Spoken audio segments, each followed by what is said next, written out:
Thanks for joining us this week.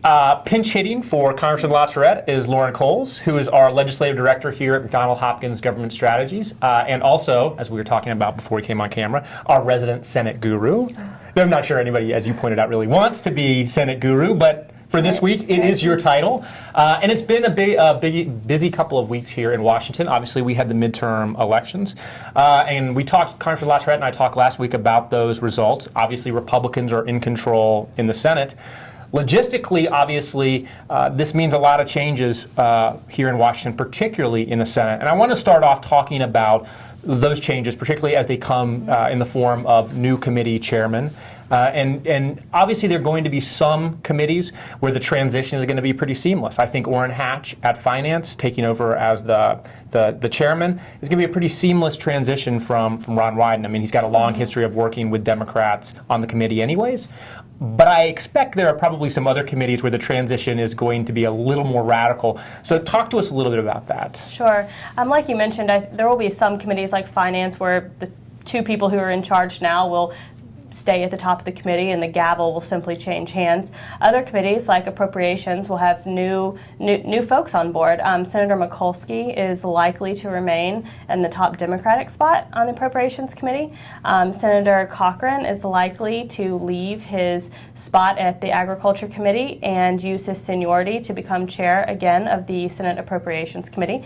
This would move Senator Shelby back down to the Senate Banking Committee where he has served in the past. The Environment and Public Works Committee is another big one. Senator Boxer is likely to remain at the top Democratic spot there, but Senator Inhofe is likely to use his seniority to best Senator Vitter so that Senator Inhofe will become chair of that committee. And that's a big one. That's going to have implications for the administration. Yeah, and I want to talk to you real briefly about that. This is kind of, I know they've worked together before, right. Boxer and Inhofe on right. EPW. But this seems like the political odd couple. I mean, Barbara Boxer right. is a committed environmentalist. She cares about things like global right. warming, global climate change. Senator Inhofe is not. Right. He's none of those things. I mean, obviously this is going to make a difference. At the end of the day, how big of a difference do you think this is going to make? I think it will make a big difference on things like environmental regulations, environmental policy. I think that we'll see Senator Inhofe use the gavel to challenge the administration on their position on environmental issues, environmental regulations. But Senator Boxer and Senator Inhofe have worked very successfully together on issues on which they can agree. They've produced WRDA bills that deal with our nation's waterways. They produce highway bills together. So I think that sort of cooperation will continue. Well, talking about cooperation, there's a lot of talk in general about how Harry Reid ran the Senate when Democrats controlled it. Lots of Republicans complaining that Harry Reid kind of ran the Senate with an iron fist. We saw the tree being filled often so that Republicans weren't able to offer amendments. We saw the nuclear option invoked, ending the filibuster on certain nominees. So now Republicans are in charge, and Mitch McConnell has a decision to make. Does he continue to do business the way that Harry Reid has done business, or do we go back to a kind of kinder, gentler Senate? What do you think happens? Well, right now there's a lot of talk of cooperation. I'm not sure I think that it will last very long, to be perfectly honest. I do think that Senator McConnell will use his new role as majority leader to challenge the administration. I think that we're going to see focus on health care, focus on jobs, focus on environmental regulations, and I think, frankly, that the president will have to be sure there's plenty of ink in his veto pen, because now the types of bills we've seen pass the House will likely also be able to pass the Senate. Well, that kind of brings us to segue to our next topic I want to talk about.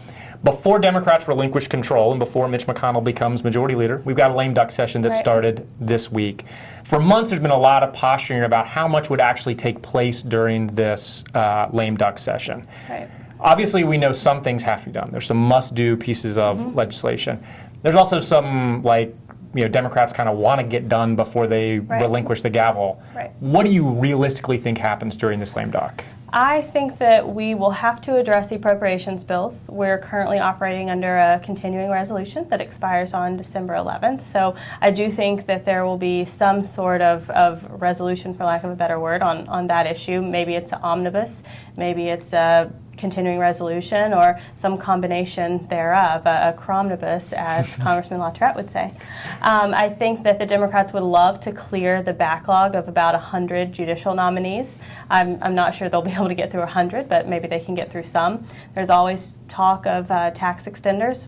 Again, I'm not sure we can get there, but that's an issue on the table. There also seems to be some level of cooperation on Ebola funding, finding a way to provide more funding for Ebola. So that could be done as well. How about Keystone?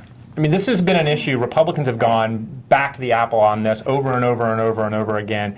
Democrats have been refusing to budge, at least Democratic leadership. Right. Lots of red state Democrats in particular have Right. been very vocal in wanting to see Keystone pass. Right. A lot of those folks lost their re-elections. The one who's in the political fight over life is Senator Mary Landrieu from Right. Louisiana, and she's pushing for the Senate to approve the Keystone XL bill this week, or next week, I'm sorry, starting this week. Right. Strangely enough, the bill that was authored in the House by the man who's attempting to unseat her in Louisiana. Right. Right. Politics make strange bedfellows. Right. Where do you think this actually ends up going? Do you think the Senate, Democratic-controlled Senate for now, passes something mandating the Keystone XL pipeline, and then does the president sign it, or does he veto it? You know, I think if it's brought up, it passes. Perhaps leadership, Democratic leadership, sort of licking their wounds from last Tuesday, perhaps they will bring it up to help Senator Landrieu. I'm not sure. I'm not sure that it helps her. Just simply because you said her opponent is also on the same side of the issue. So, I'm not sure that can close the gap for her there. But if leadership does bring it up, I think it'll pass. Whether or not the president will sign it, I think is to be determined. He also may sit on it until after the runoff. That's a possibility, too. It'll be interesting to see if the first time he wielded his veto here since the election was in a piece of legislation passed by the Democratic-controlled Senate. It would certainly be an interesting start to what the next 2 years might look like. Right. Well, talk about an interesting start to the next 2 years. Obviously, Attorney General Eric Holder announced that he was going to be stepping down. President Obama waited on making an announcement for his new pick. His new pick is Loretta Lynch. Right. Two questions for you.